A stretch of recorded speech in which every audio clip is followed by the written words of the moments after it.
पण देवेंद्र फडणवीस यांनी भाजपच्या केंद्रीय समितीमध्ये जाणं किंवा त्यांची वर्णी लागणं याकडे तुम्ही कसं पाहता? मी तुम्हाला वारंवार म्हटलं आहे त्यांना केंद्रात जावं लागेल.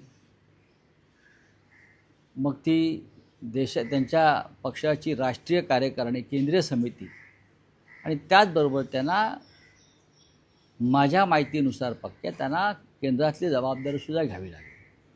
ते किती नाही म्हणत असले तर ही सुरुवात आहे त्यांनी केंद्रात जाण्याची. आणि वारंवार दिल्लीत त्यासाठीच जात आहेत.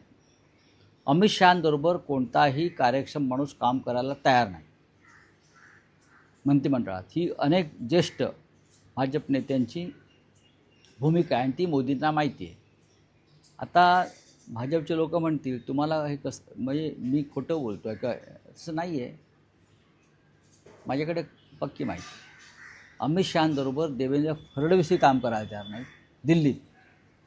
इतर काही प्रमुख नेते जे आहेत भाजपचे त्यांनीही अमित शहांबरोबर काम करायला नकार दिला.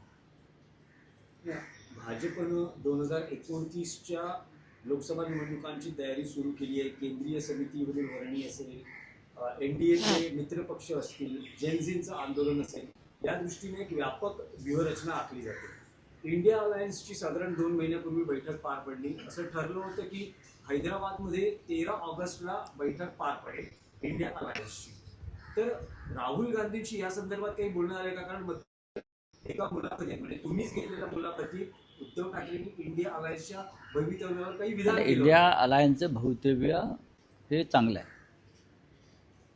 जेएनझीच्या मागे इंडिया ब्लॉक नसता राहुल गांधींनी सुद्धा ज्या प्रकारे एक वातावरण निर्माण केलं मुंबईमध्ये आणि महाराष्ट्रामध्ये, आदित्य ठाकरे ह्यांनी उपक्रम फार मोठ्या पद्धतीने तो राबवला. जेएनझीचा अनेक राज्यांमध्ये त्या पक्षाच्या लोकांनी काम केलं. त्याच्यामुळे जेएनझीला बळ मिळालं.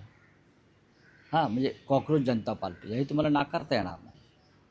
आम्ही आमच्याच पद्धतीनं राज्यामध्ये काम करतो आहोत आणि ते करत राहू.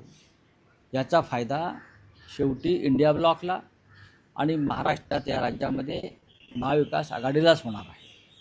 इंडिया अलायन्सची पुढची बैठक कधी पार पडेल? नाही, आता त्याच्यावरती राहुल गांधीची चर्चा झाली नाही. त्याच्यावरती आम्ही काल चर्चा केली आणि त्याच्यावरती निर्णय लवकर मला कळेल. नक्कीच. RSS देशाच्या नेतृत्व बदलाबाबत गांभीर्याने विचार करत आहे. जर अमित शहा बरोबर काम करायला कोणी तयार नाही असं म्हणताय. चेहरा अमित शहा बरोबर काम करायला आता मोदी तयार नाही. पुढे बोला. केंद्रीय मंत्रिमंडळातून अमित शहाला वगळण्यासंदर्भात मोदींची मानसिकता आहे. आता ते किती धाडसाने निर्णय घेतात तो पाहू. पण आज या देशाची जी दुर्गती झालेली आहे, ज्या पद्धतीचं हुकुमशाहीचं वातावरण निर्माण झालेलं आहे, लोकांमध्ये अस्वस्थता, अस्थिरता आहे, त्याला सगळ्यात जास्त जबाबदार मोदींपेक्षा अमित शहा आहे. अमित शहाने या देशाच्या राजकारणामध्ये विषारी प्रवाह आणले. खासदार आमदार विकत घेणं, पक्ष फोडणं, न्यायालयावर दबाव आणणं, निवडणूक आयोगावर दबाव आणणं, या अपप्रवृत्ती गेल्या 12 वर्षामध्ये अमित शहाने आणलेल्या आहे आणि मोदी त्यांच्या मागे फरफडत गेले. याची आता जाणीव मोदींना होताना दिसते असं मोदींचे सहकारी आता सांगतात.